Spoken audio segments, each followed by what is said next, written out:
Hello and welcome to today's video. Today we are going to be talking about a thing called the sound envelope. This session today is going to be a little bit more theoretical and give us a little bit more of the theory, background understanding of sound in order that we can continue on through our digital mixing series. So this is part of a series that I've been doing here on this channel. On this channel here, I do church tech videos. I'm a church technician. I've worked in this industry for coming up for 20 years now, and I work in churches all over the UK, helping them with sound and video and lighting and live streaming and all that kind of technical stuff. And I've been doing a series on this channel around digital mixing and how we can use a digital mixer, how we can set up a digital mixer to do our sound on a Sunday morning, how we do our services, all that kind of stuff. So far in this series, we've covered gain, setting gain structures and how we do that. We've also looked at EQs and some of the things we need to know about EQing. We're going to move on to looking at compressors and various other settings that we'll find in a digital mixing desk. But before we do that, I really want us to get an understanding of the sound envelope, because if we can understand this, when we come to understanding compressors, it's going to make a load more sense to us, and we're going to really understand how we can change the tone of a sound using a compressor if we understand the sound envelope. So we're going to look at this today. We're going to look at the sound envelope, or sometimes we'll call it the ADSR envelope. We're going to look at that. We're going to look at what it is, what it means, how we can understand a sound wave using this envelope. And then as we start to apply that in later videos, it will just start to make a whole load more sense for you. So I've got some recordings here that we're going to look at that's just going to help us to understand what this is, what this means, and how it applies to digital mixing. So as you saw in the intro, I recorded a couple of sounds from a snare drum and from an acoustic guitar so that we can look at these sound waves, look at these recordings. I've got them on some software here, and we can just have a look and we can understand this envelope, this ADSR envelope, and what that is, what that means, all those parts of that sound here. So here it is, here's the software. This is Audacity. I'm sure you're all probably fairly familiar with Audacity. I've certainly used it on this channel before, and I'm sure that many of you will have used this yourself. So I've got here, on this top track, I've got snare drum.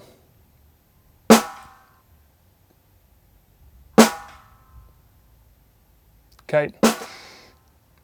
4 hits on a snare drum there, and then the bottom track I've got an acoustic guitar, so a couple of strums. So it's quite a hard strum that I did on the guitar, and you'll understand why in a minute, why I did it this way, just to make it clearer to see what's going on. So here we go, strum on the guitar. Okay, so a couple of guitar strums.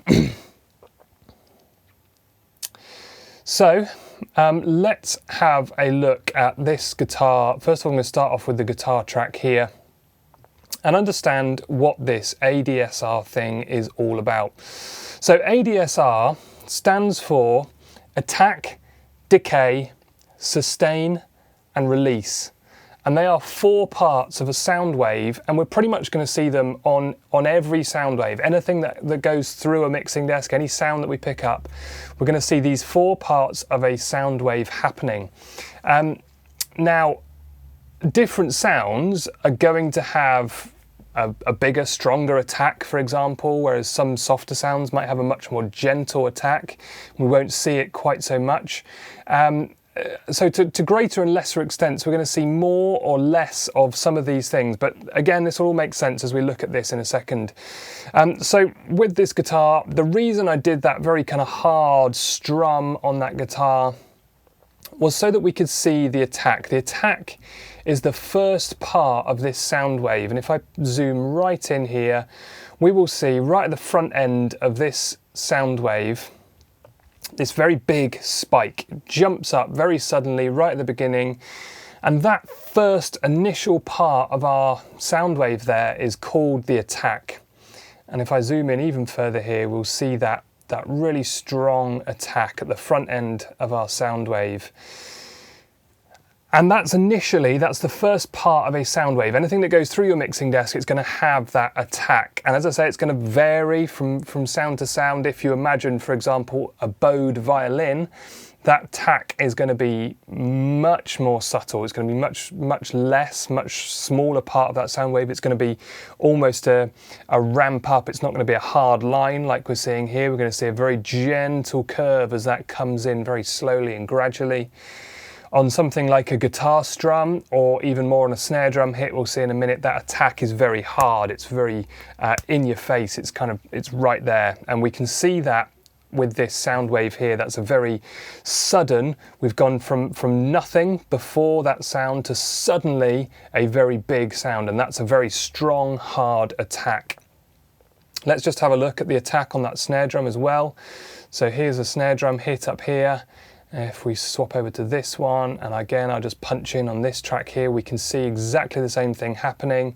So beforehand, nothing, silence, silence, silence, and then suddenly that sound wave jumps up and we get this really strong, hard attack. And whenever we have that particular type of sound, it's going to be something relatively percussive. It's going to be a fairly percussive kind of sound. So guitar strum, it's got that kind of percussive element to it. It's got that kind of fairly hard hitting, fairly sharp, fairly bright initial sound to that guitar. We can probably even just listen to this. Again, if we just solo this sound and just take this first initial chunk here. So you can hear that make that just slightly longer. We can hear it almost like a tap sound. So that very first, and we're talking here of like milliseconds of sound, that very first initial part of that guitar sound, I mean, it almost sounds like a kind of digital 80s hi-hat or something. Chick, chick, is that kind of fairly percussive part of that sound. And that's this very strong, hard attack at the front of this sound. With something like a bowed violin or something, that would be a much gentler, much softer sound. We won't get that hard attack on there. So it's much easier to see it on something like this. But just bear in mind, different sounds are going to have different, and same would be true of a vocal. If you had a very soft, gentle vocal that came in, perhaps, be far less percussive. Voices actually can change quite a lot. You could have a very percussive, hard, hey kind of sound, something like that, that would be quite percussive, but you can also have a very gentle, soft la that would come in much more slowly, much more subtly. So there will be a lot of variation in some of this, but all of them are going to have that first part of that sound. We're going to call it the attack. Whether it's hard and percussive or soft and gentle, that is the attack of that sound. And basically it means the very front end of that sound, we go from nothing to suddenly having some sound, and that is our attack on our sound. So we move from our attack to our decay, and the decay of the sound is when we move from that highest peak. The attack will take us from nothing to the highest peak, the loudest part of that sound. And again, maybe if we look at the snare drum sound here, we can see this much quicker. So we go from nothing at all to having a high peak of our sound. So we go from zero up to the maximum, and that's the attack part. From there, the sound will decay back down again. So we go from our A, attack, going up, D, as the sound drops back down again, and we see that on the snare drum hit. So it goes from nothing up to its maximum peak. There's the attack there. As we go from the maximum peak, we start to drop back down to where it kind of starts to level out. So that next section from the peak, I'm trying to select this here, let me just zoom in a little bit more so we can catch this. So we go from the peak to where it starts to level out, and this part of the sound here would be called the decay. So it goes up, attack, drops back down slightly, that's the decay. So where it sort of plateaus back out again. So it'll go up to its maximum, drop down to a plateau, that's the decay of that sound. And still here on a snare drum, we're talking like milliseconds at most. I mean, it's tiny, fractions of a second, very, very short. So it's the whole sound itself is, well, we can see the time codes here. We're going from 0.2 to 0.3 of a second. So that whole thing is 0.1 of a second long, that entire snare drum hit, basically, perhaps just over 0.1 of a second long. So we're talking really short fractions of a second here. So we had an initial attack, and then we decay down to a point where that sound just sort of plateaus out. And we'll see this even more possibly on the acoustic guitar, because the sustain here on that acoustic guitar is much, much longer. We can see, as I say, that snare drum hit 0.1 of a second, 0.15 of a second, maybe, something like that, the entire snare drum hit.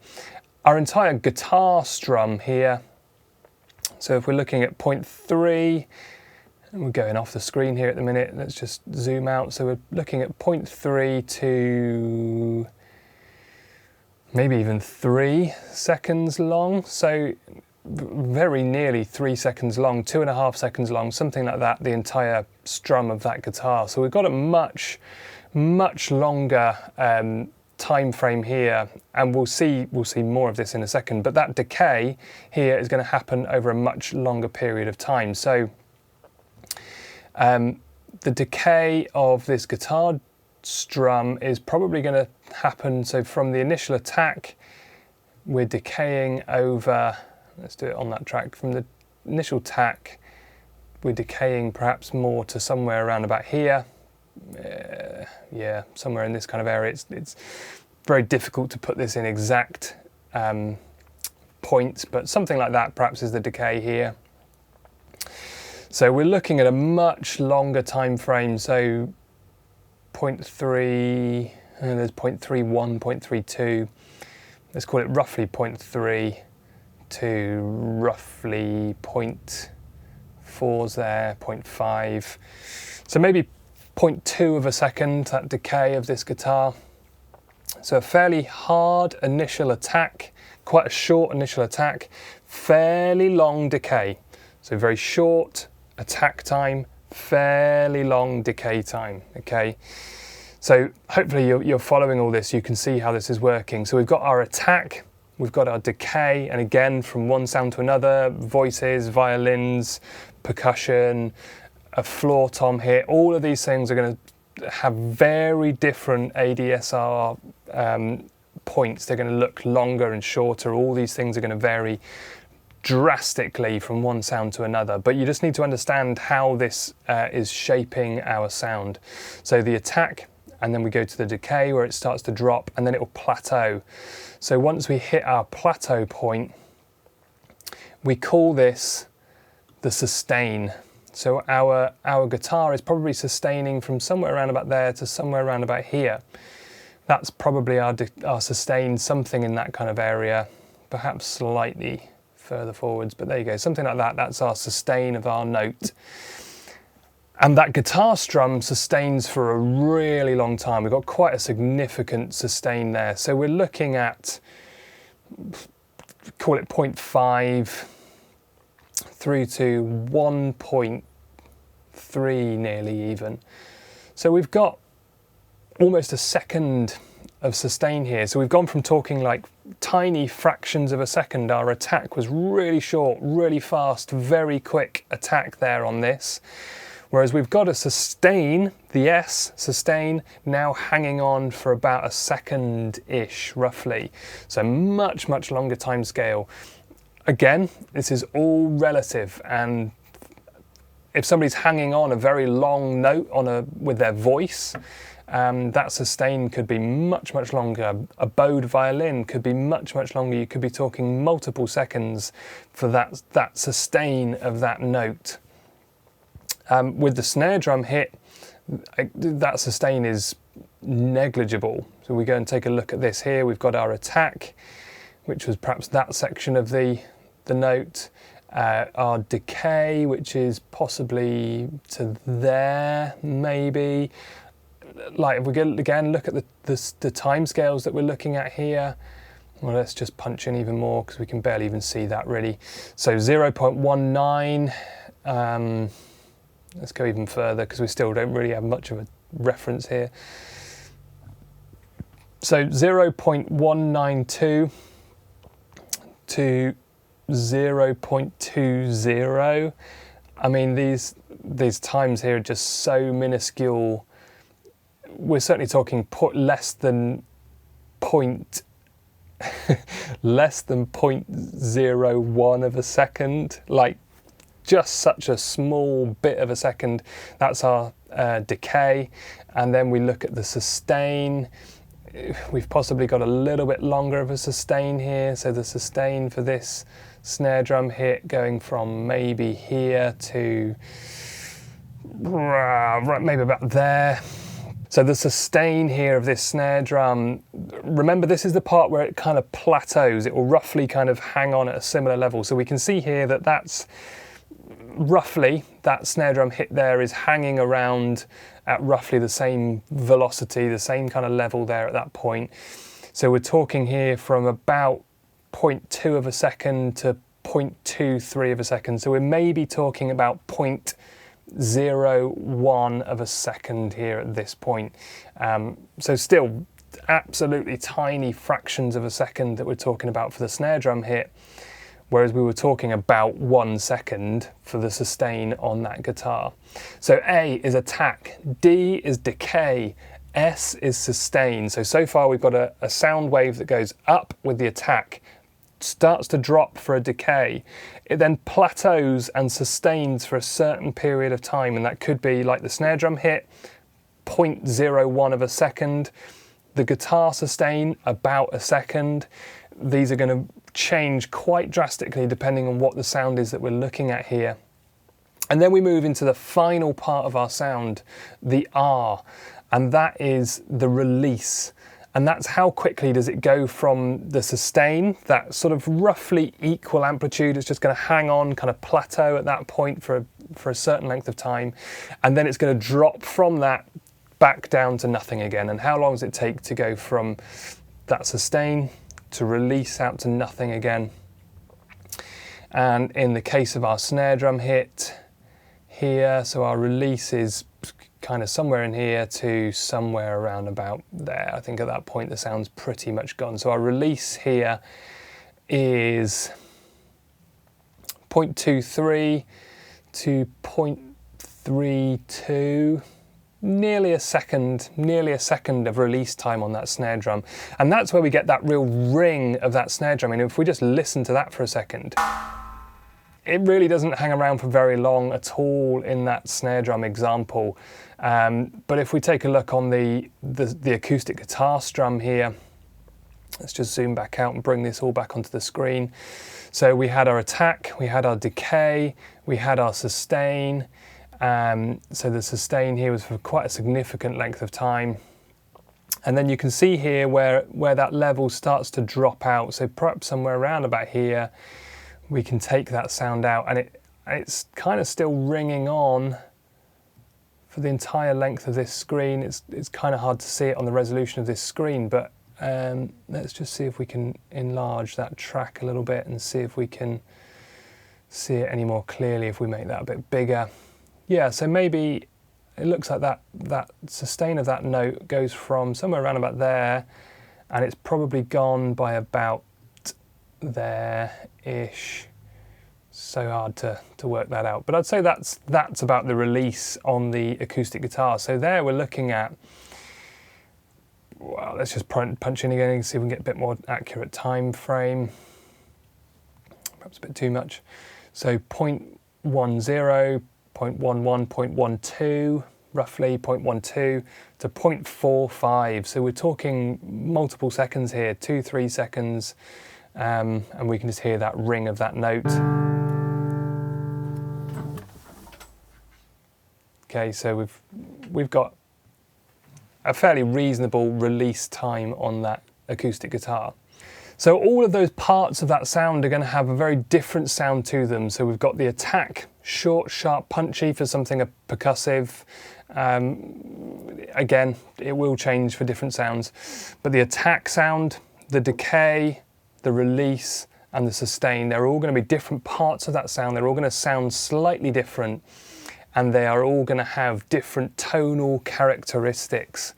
And it's well worth listening to all of those parts of that sound, understanding when you listen to your sound system, when you listen to your band at church, when you listen to the bass player playing his notes, warming up, whatever, at the start of the service, when you're doing your sound check, listen to all of those parts. Listen to how the attack sounds, listen to how that note decays, listen to how it sustains, and listen to how it releases, because they're all going to influence the way that you manipulate that sound, how you EQ that sound, how you compress that sound. They're all going to have an impact based on this ADSR. So really try and dial in your ears, try and make sure you're listening to all of those parts of that sound, listen to how that note happens. Because if you can understand that sound, understand what's going on with that sound, you're going to have a really great basis for operating your mixing desk and how you use things like compressor, particularly as we come on to compressor in our next session. You're going to have a much better understanding of how that works and what that's doing. So that's it for today. As I say, it was a slightly theoretical one. We're looking at a bit of the sound theory here, but it's a really good grounding. It's a really good thing to understand and a really good basis for building your sound knowledge on. If you can wrap your head around an ADSR envelope and how that applies to various different sounds, what that might look like and how that's going to appear, is going to really help you as you come to shape that sound using the tools that you have in your mixing desk.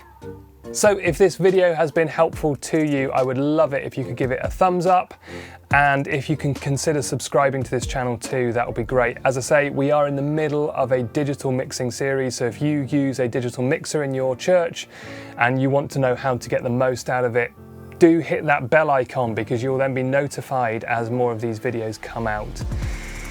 That's it for now. I'll see you in the next one.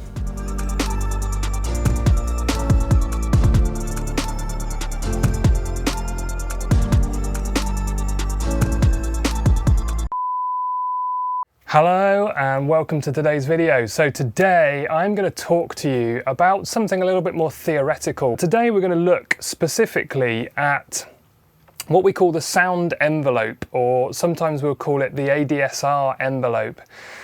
You'll start to understand how this works and what we're doing with this. And I've just realized the entire intro we have had a grey card sat on the desk. Oh man, right, grey card.